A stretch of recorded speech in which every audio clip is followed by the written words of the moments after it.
Il-Memorandum of Understanding firmat bejn l-Air Malta u l-Italja jagħmel numru ta' miri ċari. Analiżi ta' dan il-Memorandum of Understanding turi kif sa mit-tieni paġna tiegħu in-naħa Maltija għamlet ċara ħafna x'inhuma l-għanijiet tagħha biex jintlaħaq ftehim. Hemm 5 punti f'dik li qed tissejjaħ il-proposta ta' tranzazzjoni.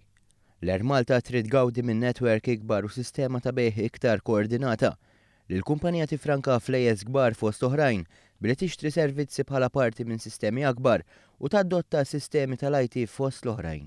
It-tielet dik li ddaħħal kultura bbażata fuq il-prestazzjoni fejn iktar minn qatt qabel ikun hemm kultura ta' meritokrazija fost il-ħaddiema. L-linja nazzjonali tkun tista' tibda mill-ġdid u għalhekk tkun iffukata biss fuq il-ġejjieni.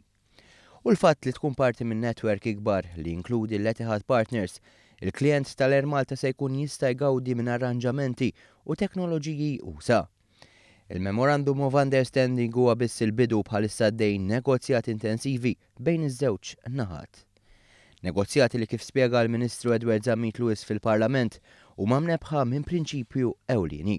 Però r-regola ġenerali hija li l-Gvern huwa kommess li jkabbar din l-airline u li l-ħaddiema jkollhom futur. Fost klawżoli oħra fil-Memorandum of Understanding hemm dik kif iż-żewġ partijiet iridu jaqblu dwar business plan għall-kumpanija. L-MOU jgħid ukoll li negozjati jridu jingħalqu sal-31 ta' Lulju.